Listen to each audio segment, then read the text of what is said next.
and welcome back to CALIAC Studios. My name is Malay, and today I want to talk to you about a few questions that I get asked whenever I do a pitch, and the most important question, is why is your budget or why is your costing so high? And oftentimes people don't understand that there are so many factors that go into producing a high quality video, right? And video content marketing or creation rather has become such an integral part of today's digital marketing world. A lot of us take it very, very lightly, No doubt that you can shoot great videos on your phones, but there are some certain basic parameters that can really enhance the look and the sound of your overall video, right? So what are these? This is if you shoot with a digital camera, which is a DSLR or a mirrorless camera in today's world, or a GoPro. Yeah, so this enhances the quality of the video footage that is there. But there's also a factor that a lot of us miss, a lot of content creators miss, which is the sound aspect of it. A great microphone or a great device that can record your voice in a very good quality is something lacking in today's day and age.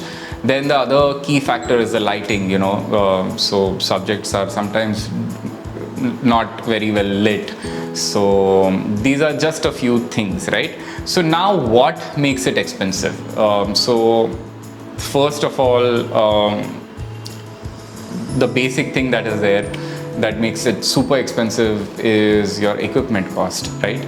So you need great cameras, you need to handle those cameras, you need good batteries, you need a tripod, great tripod, so that you can mount that camera, it doesn't fall off.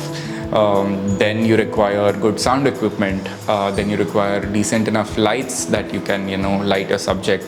So if you're doing a 3-point lighting, then you require a key light, fill light and a backlight, so that increases the cost of lighting. Then if you're shooting on a green screen, then increase the cost of more production, like the crew members are more. With crew members comes the personal cost, the experience. So at least in India, per person who charges for shooting, like a cameraman, the sound engineer, the lighting guy, makeup artist. So these are just 4 people who are there, directors there. Depending upon the project, how complex the project is, there's personal cost, there is the crew cost that is involved. So that kind of adds on to the production budget, right? Then of course the production itself, how heavy is the production, right? So it can be done with a one-man crew as well, or it can take up to hundreds of people to shoot a particular a film or a video for that matter, right? If you take a simple classic example, and ad films that we see on TV, the production crew is around 30, 40, 50 people plus, right?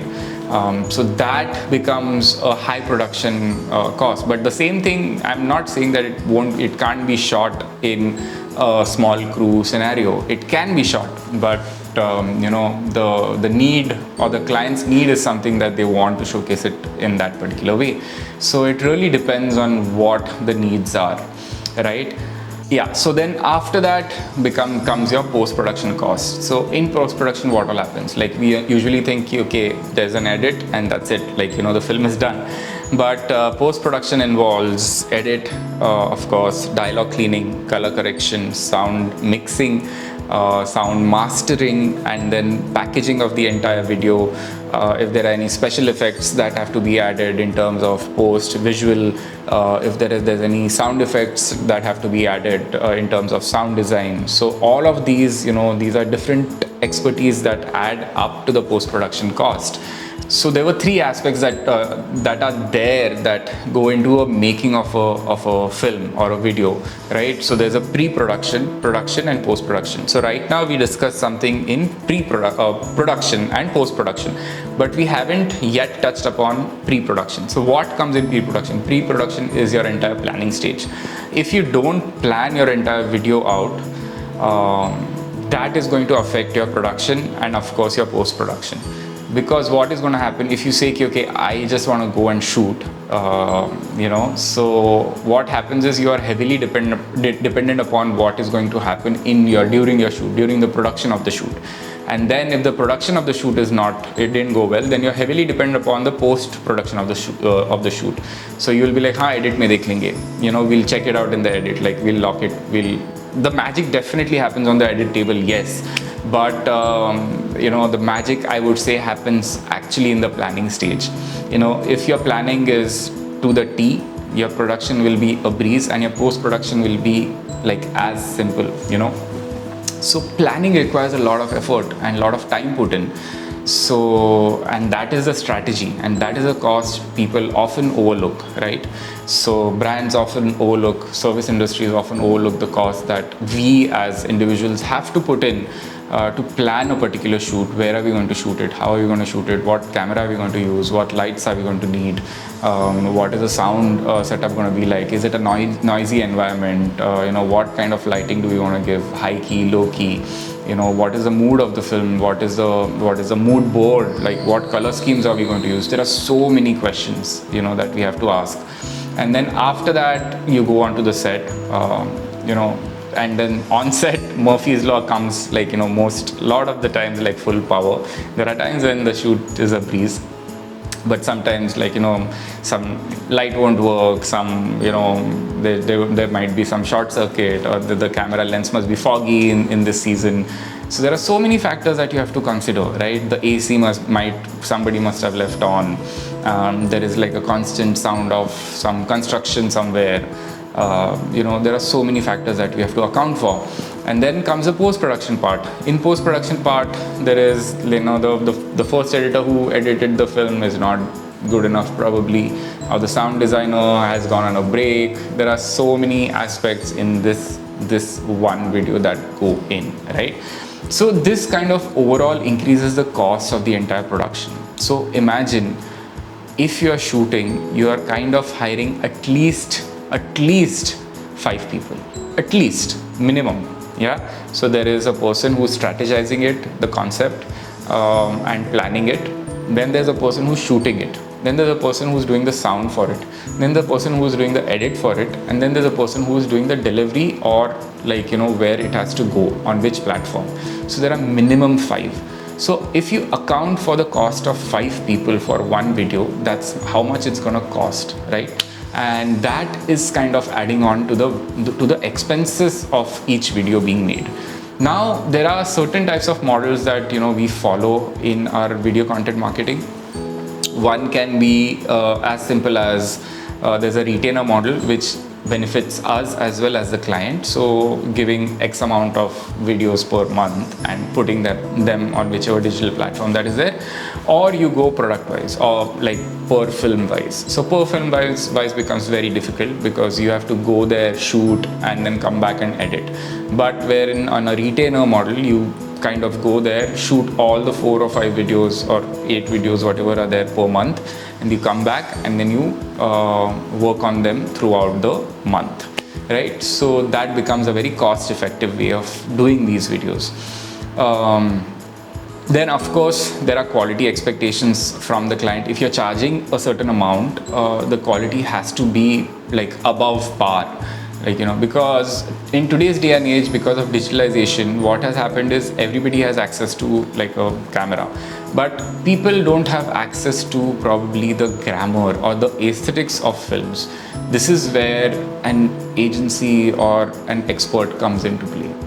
Having a certain experience, having shot for a few years, coming from an institute or a college or a school that has taught you all these things. You have handled top end equipment, and you're not nervous about handling these things. It is a kind of a fact that when you are coming in handling a top kind of equipment, top end equipment, people do get nervous because you are kind of human after all, and you need to understand how it works, right? So all these expertise kind of add on. And of course, I've been in this industry for the past 12 years. So the 12 years experience is what is making me pitch that particular amount.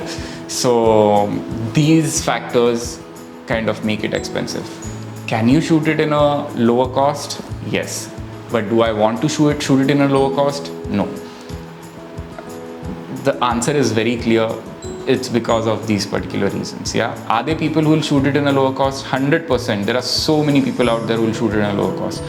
But the chances of messing up a shoot, or chances of the quality not being at par, are also pretty high.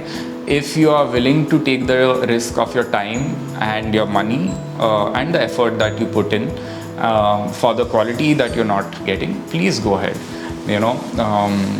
So these are the few things that you really have to account for when you're hiring a person for your video shoots.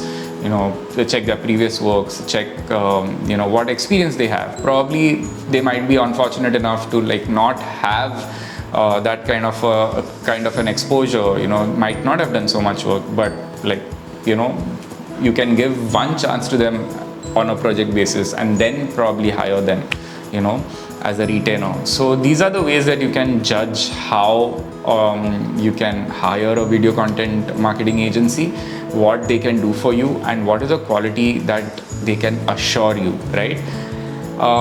Yes, it does get a little expensive because video itself is a little expensive medium, unlike probably I don't know, all art forms do tend to get a little expensive, but that is because it's not